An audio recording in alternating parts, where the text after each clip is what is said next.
Hello बच्चों, आपकी ma'am आ चुकी हैं नेक्स्ट क्वेश्चन के साथ। हमने ऑलरेडी 30 MCQs कंप्लीट कर लिए हैं एज अ प्रैक्टिस।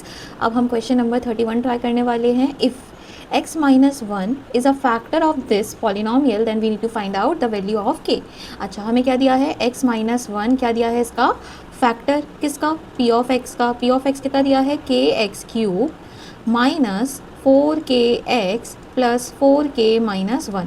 और हमें बोला है ये x माइनस 1 इसका फैक्टर है, तो हम फैक्टर थ्योरम से p ऑफ 1 की वैल्यू कितनी रख देंगे? 0। ये आपको सिखाया है मैंने। अगर फैक्टर दिया हो तो आप 0 निकाल सकते हो, और 0 दिया हो तो आप फैक्टर निकाल सकते हो। बहुत ईजी है। अच्छा, मतलब p ऑफ 1 क्वेश्चन में कितना दिया है? 0। मतलब हम x की जगह क्या रख देंगे? 1 रख देंगे। तो आप x की जगह 1 रखोगे तो यहाँ पे कितना हो जाएगा? k minus 4k plus 4k minus 1। यही आएगा, yes or no? Yes. Okay, so it is going to be minus 4k से 4k cancel. Okay, p of 1 की वैल्यू कितनी दी है? 0। क्वेश्चन में दी है हमें। यहाँ से k की वैल्यू आपकी कितनी आ जाएगी? -1 की +1। Yes, the value of k is +1। So which option is correct? The first option is correct. ये आया समझ में? Okay, now see question number 32। Question number 32, for what value of a की वैल्यू बतानी है। The polynomial this is divisible by this. A की क्या value होगी so that the polynomial p x, हम मान लेते हैं पॉलिनोमियल क्या है हमारे पास? पी एक्स, जिसकी वैल्यू क्या है? 2x की power 4 minus ax³ plus 4x² plus 2x plus 1। This is a polynomial given to us. Okay, is divisible by a की ऐसी कौन सी वैल्यू होगी so that the polynomial p x is divisible by 1 minus 2x। मतलब अगर हमें क्या निकालना है? ए की वैल्यू कब? जब 1 माइनस 2x इसका क्या हो? Factor. Very easy for you. अगर 1 माइनस 2x इसका फैक्टर है तो आप 0 बता दोगे। Yes, P of half will be equals to 0। Yes or no? Yes. कैसे निकाला? आपने क्या किया? सिंपली इसको 0 के इक्वल इक्वेट कर दिया। तो यहाँ से क्या हो जाएगा? -1 इक्वल टू माइनस का 2x, ये -1 + 1 को तो ट्रांसपोज किया, तो यहाँ से क्या आ गया? Half is equals to x। मतलब x हाफ क्या है? इसका 0 है। अगर हाफ इसका 0 है तो p ऑफ हाफ कितना होगा? 0, with the help of factor theorem. तो बस अब x की जगह क्या रखेंगे हम? हाफ, और we will get the value of a। तो हम पुट कर लेते हैं। तो p ऑफ हाफ निकालते हैं। p ऑफ हाफ मतलब 2 इंटू 1/2 की whole power 4 minus a into 1/2 की होल पावर 3 प्लस 4 इंटू 1/2 का whole square plus 2 into half plus 1। Yes or no? So learners, आप इसको सिंप्लीफाई कर लेंगे? बताएं, नहीं कर पाएंगे कि कर लेंगे? कर लेंगे, अच्छी बात है। मैं करवाऊँ? नहीं कर लोगे अपने आप? चलो फिर भी देख लो बेटा। क्या हो जाएगा यहाँ से? 0 equals to P of half की वैल्यू कितनी रख दी? 0 यहाँ पे। अब इसको सॉल्व कर रहे हैं। 2 इंटू 1/2, और ये 1/2 कितने टाइम्स है? 4 टाइम्स। तो 1 2 से 1 2 कैंसिल हो जाएगा, तो मतलब 1/2³ बचेगा, और 1/2³ मतलब 1/8। यहाँ पे कितना हो जाएगा? -a/8। आगे कितना हो जाएगा? इसका क्या था? Whole square. तो ये होल स्क्वायर सॉल्व होगा, तो ये होल स्क्वायर सॉल्व होगा तो 4 से 4 कैंसिल हो जाएगा, तो यहाँ +1 बचेगा, और यहाँ पे भी +1 बचेगा, और यहाँ पे भी +1 बचेगा। तो सिंपल सा हो गया। अच्छा, a/8 को उधर ट्रांसपोज कर दो। यहाँ पे कितना हो जाएगा? 1/8 प्लस 3। अब एलसीएम ले लो, तो कितना आ जाएगा? a equals to 1 + 24। Yes or no? Hello, upon 8 equals to 8, 8 से 8 कैंसिल। तो ए की वैल्यू कितनी आ गई? ए की वैल्यू आ गई 25। ए की वैल्यू कितनी आ गई? 25। आया समझ में बच्चों को? क्लियर है? कोई डाउट तो नहीं है? हम कर लेंगे इस टाइप का question. Okay, now move to question number 33। yes, what is question number 33? Question number 33 is saying if one of the factor of this polynomial is this, then the other factor is। ये तो आप बिना solve किए बता सकते हो। S 5 में क्या मल्टीप्लाई करें तो 20 आ जाए? 4। तो भाई A option is the correct one. Yes or no? बहुत आसान था। चलो नेक्स्ट क्वेश्चन देखो।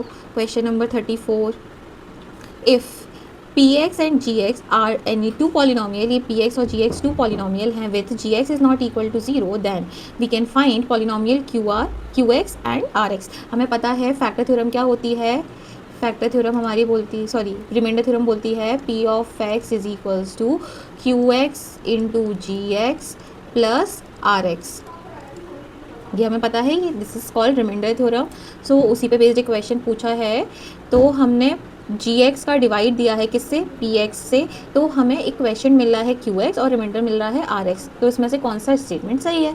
तो बताओ, rx इज ऑलवेज जीरो? नहीं, ज़रूरी नहीं है rx हमेशा क्या है, जीरो, तो पहला स्टेटमेंट हो गया रॉन्ग। दूसरा, degree of rx is always less than the degree of qx, yes, this statement is correct. तो हमारा आंसर क्या होगा, यही बिल्कुल सही आंसर है।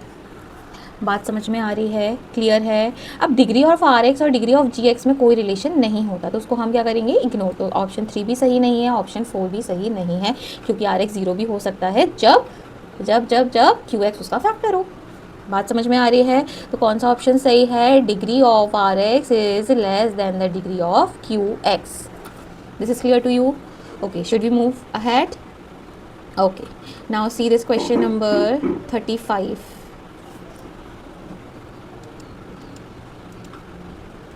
yes, if -2 and 3 are the zeros of the polynomial, देन हमें ए और बी की वैल्यू बतानी है। बहुत आसान है।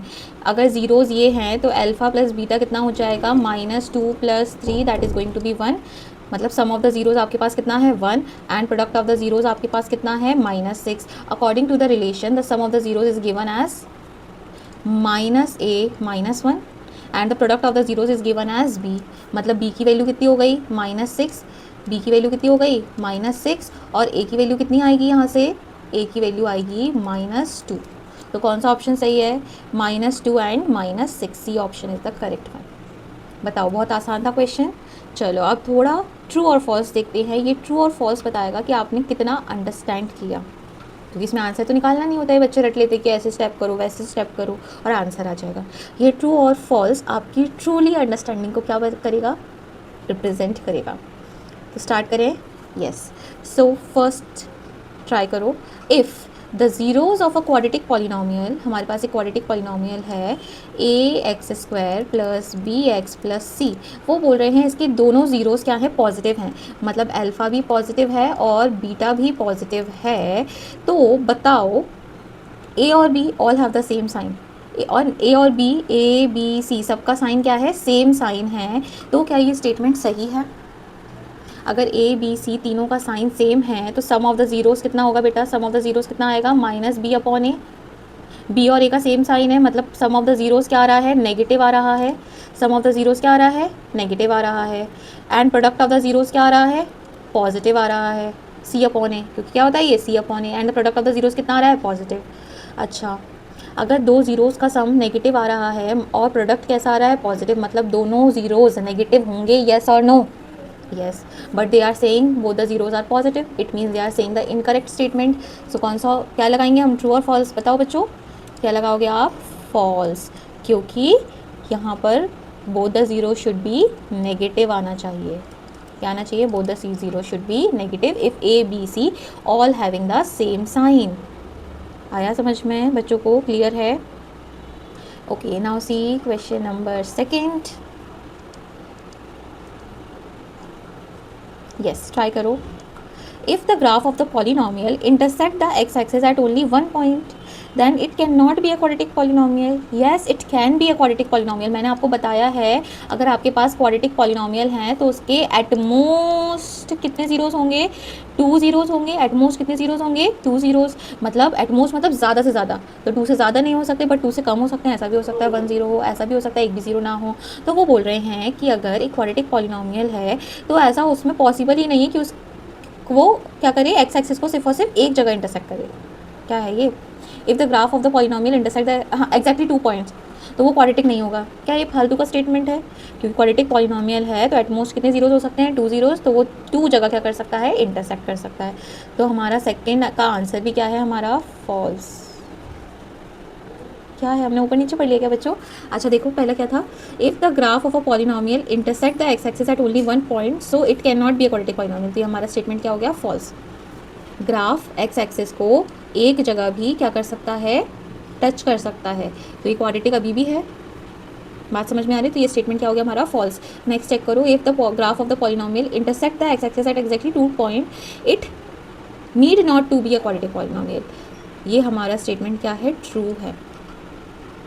समझो कैसे ट्रू है, देखो ये सेकंड वाला समझ में आया बच्चों को, सेकंड वाला तो क्लियर है। थर्ड वाला देखें एक बार और, चलो थर्ड वाला देखते हैं, चलो पढ़ो। इफ़ द ग्राफ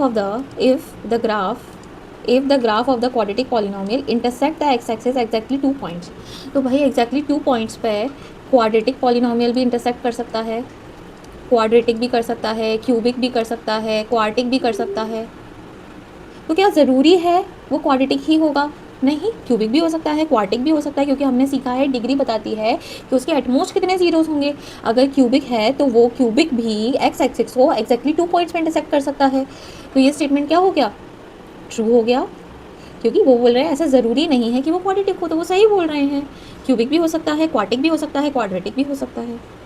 आया बात समझ में? क्लियर है? आगे चलें। Okay, now see question number 4। Question number 4, if two of the zeros of the cubic polynomial are zero. ठीक है, हमें पता है क्यूबिक पॉलिनोमियल है तो 3 जीरोज होंगे, हम मान लेते हैं अल्फा बीटा गामा। तो उसमें से वो बोल रहे हैं 2 जीरोज क्या हैं? इक्वल टू 0 है। तो वो बोल रहे हैं कि गामा के बारे में नहीं पूछ रहे, वो क्या पूछ रहे हैं? Then it does not have a linear or constant term. बिल्कुल सही बोल रहे हैं। अगर 2 जीरोज ही क्या हो गए? 0, तो कॉन्स्टेंट टर्म और लीनियर टर्म तो बची नहीं। Yes or no? यस। कैसे बताते हैं। हमें पता है relation sum of the zeros कितना होता है? अल्फा बीटा प्लस गामा किसके बराबर होता है? -b/a। Alpha beta plus beta gamma plus gamma alpha किसके बराबर होता है? c/a। अल्फा बीटा गामा किसके बराबर होता है? d/a। बात समझ में आ रही है? अच्छा, आप अल्फा बीटा की जगह 0 रख दो। आप क्या करो? अल्फा बीटा की जगह 0 रख दो, तो ये क्या हो जाएगा? 0। ये 0, तो डी भी क्या आ जाएगा? 0, क्योंकि LHS और RHS में दोनों जगह 0 आना चाहिए, तभी दोनों क्या कर सकते हैं? इक्वेट कर सकते हैं। खत्म। मतलब आपको पता चल गया D is the constant term and constant term is equal to 0। Clear? अच्छा, अल्फा बीटा को 0 रख दो, तो ये 0, ये 0, ये 0। तो मतलब यहाँ से आपको पता चला कि सी भी क्या होना पड़ेगा? 0। तो सी कौन सी टर्म थी? Linear term. डी कौन सी टर्म थी? Constant term. तो दोनों को क्या होना पड़ेगा? 0। Very easy question. अच्छा, अगर हम मैम ऐसे समझ नहीं पा रहे तो हम कैसे समझेंगे? तो एक बात बताओ, आपकी क्वाड्रेटिक पॉलिनोमियल के 2 जीरोस, हमें पता है क्वाड्रेटिक पॉलिनोमियल के को फैक्टराइज फॉर्म में कैसे लिखते हैं, चलो हमें नहीं पता, तो हमें ये तो पता है कैसे लिखते हैं उसको। हाँ, कैसे लिखते हैं? देखो, फैक्टराइज फॉर्म में हम क्या लिखते हैं? के bracket x minus alpha bracket x minus beta bracket x minus gamma. ऐसे ही तो लिखते हैं फैक्टराइज फॉर्म में। जीरोस पता हो तो क्वाड्रेटिक पॉलिनोमियल को ऐसे ही लिखते हैं फैक्टराइज फॉर्म में, ये हमने सीखा है। अच्छा, अल्फ़ा बीटा गामा की वैल्यू 0 रख दो, सॉरी अल्फ़ा बीटा की वैल्यू 0 रख दो, तो आपके पास पॉलिनोमियल क्या बनेगा? के bracket x bracket x minus gamma. इसको सॉल्व करो तो क्या हो जाएगा? के एक्स क्यूब माइनस के एक्स स्क्वायर गामा। तो बताओ, लीनियर टर्म दिख रही है क्या? नहीं दिख रही। कांस्टेंट टर्म दिख रही है क्या? नहीं दिख रही। तो हम इस क्वेश्चन को 2 तरीके से समझ सकते हैं, आपको जो इजी लगे आप उससे समझिए। तो ये बिल्कुल सही स्टेटमेंट है, it does not have a linear term as well as it does not have a constant term. आया क्वेश्चन 4 समझ में? आगे चलें। Okay, now see question number 5, if the zeros of a quadratic polynomial both have negative, ये अभी सीखा था, ये फर्स्ट वाले का कन्वर्स है, उसमें पॉजिटिव बोल रहे थे तो गलत हो गया था, दोनों कैसे हो रहे थे? नेगेटिव। तो ये स्टेटमेंट क्या है? बिल्कुल सही। तो ट्रू लगा दे तो आपको कोई दिक्कत तो नहीं। ओके, आगे और प्रैक्टिस करते हैं, धीरे धीरे प्रैक्टिस करेंगे, बट जितना भी पढ़ेंगे अच्छे से पढ़ेंगे। ओके लर्नर्स, तो मिलते हैं नेक्स्ट पार्ट में जिसमें हम मैचिंग करेंगे, मैच दी कॉलम करेंगे। ओके बच्चों, सो आई होप आपको ये वीडियोस पसंद आ रही हैं। अगर आपको ये वीडियोस पसंद आ रही हैं so learners please do like share and subscribe. Okay, bye.